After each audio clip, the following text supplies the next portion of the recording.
After reviewing all the Harry Potter movies up until this point, I always leaned towards one side. I either loved the Harry Potter film and explained why, or I didn't think it was as good as some of the others, because I by no means hate any of these films.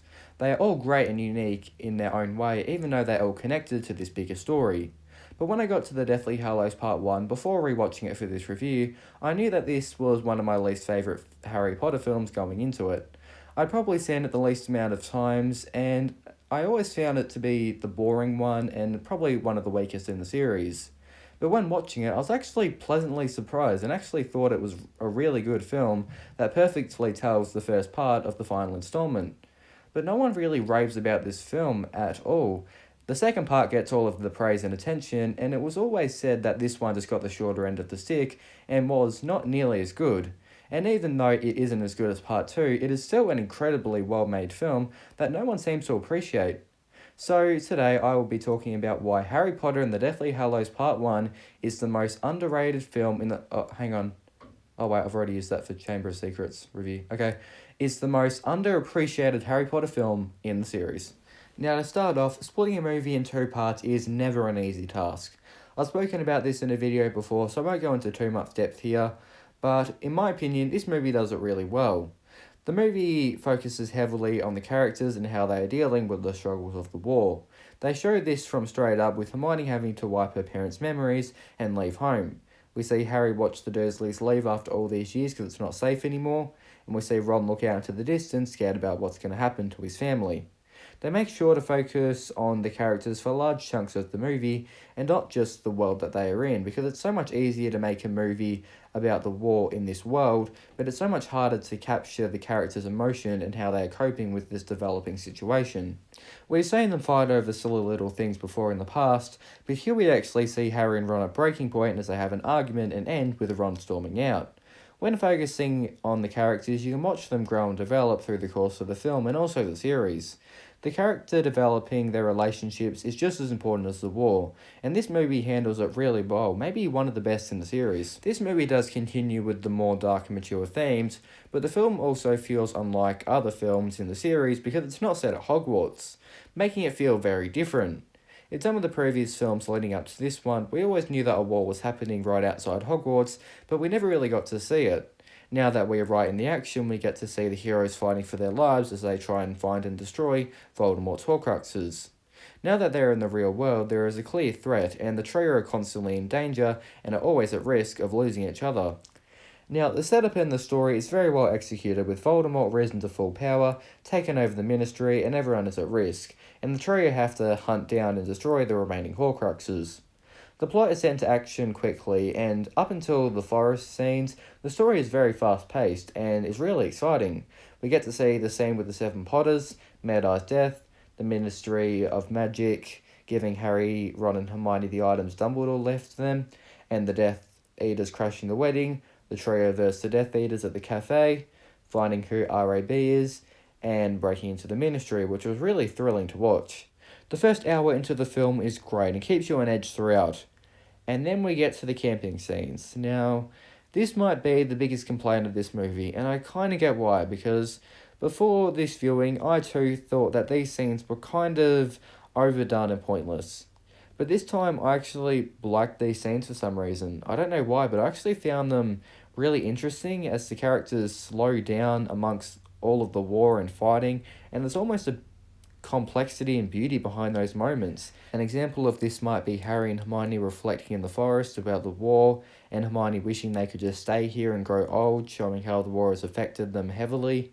Harry and Hermione dancing. Now, even though some might think this scene is unnecessary and kind of cringy, I saw a different light when watching it this time. Those two characters who are at this moment going through a lot, just take a moment to be together and try and be happy. Some might say this is a bad scene considering they don't end up together at the end of part 2, but this scene really just represents how close those characters are and how far they have become since they were 11. There were even some scenes in this film that I actually had forgotten about, which I kind of found cool because it felt like I was watching it for the first time and it was kind of thrilling. I know these moments and scenes can be a bit boring at times, and I will admit they do drag out for a little bit long and can be slow, but there are a lot of really beautiful and nice scenes that are placed into this film. And when they do slow down, they have time to really dig deep and go into more detail about these unanswered questions, like about Dumbledore and the Deathly Hallows. They were able to go into more detail about this, and that's what you can do when you split the movie into two parts. Because think about it, how many times in previous Harry Potter films have they just been able to slow down and explain what's going on? Normally they have to cut them from the film because of time, so I like here how they were able to slow it down and unravel the mysteries that have been carried on from the previous film before and from the beginning, leaving the audience waiting to see how all of these questions are going to be answered. And because they make a lot of connections to other films, I find that this movie is one of the most nostalgic out of all of the series, but they don't rub it in your face like other certain films. It's really not too late, Fantastic Beasts. You can still stick a landing. Anyway, they really make small nods to older films that only fans would pick up on, like Harry entering the room under the stairs before leaving Privet Drive once and for all, the Golden Snitch, the Deluminator from the first film, and even just the trio hugging after the Battle of the Seven Potters. It gives me goosebumps every time, along with the music. Some of these scenes are just so powerful and moving. And it's crazy to think how far these characters have come, or even just how far these actors have come since they were 11 filming the first movie. At this point, it's been 10 years since they started filming, and look how far they've come as actors. The story has matured as they've matured. Like, just look at the opening logo for the first film, and this is the opening for this film.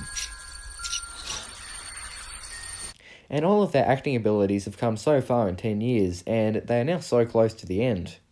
Now, I have talked about how this film focuses on characters and mysteries, but that isn't to take away from the amazing action scenes scattered around this movie.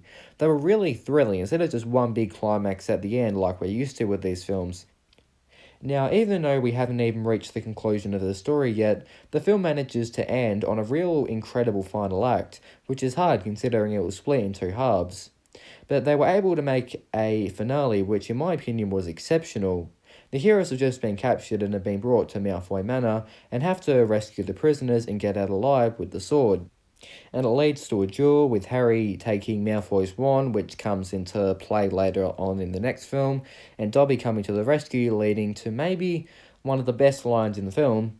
Dobby never meant to kill. Dobby only meant to maim or seriously injure. But ends with them escaping, but Dobby not making it out, which I know there have been some sad deaths in the Harry Potter films up until this point, and spoilers, obviously. Sirius, Dumbledore, yeah, they were emotional, but Dobby's death somehow just manages to top all of them. Considering they cut him out of films 4, 5, and 6 up until this point, which is just... You know what? It doesn't matter. Well done, movie. And finally ending with Voldemort stealing the Elder Wand from Dumbledore, and that is it. Overall, it is a very good film, and definitely deserves much more credit.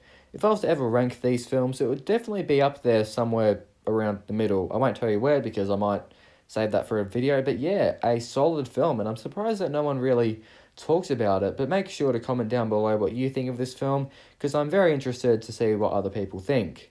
Anyway, I'll definitely be back to review the final Harry Potter film in the series and my favourite, Harry Potter and the Deathly Hallows Part 2. But thank you so much for watching this video. Make sure to subscribe to the channel if you enjoyed and give this video a big thumbs up. And I'll see you next Friday.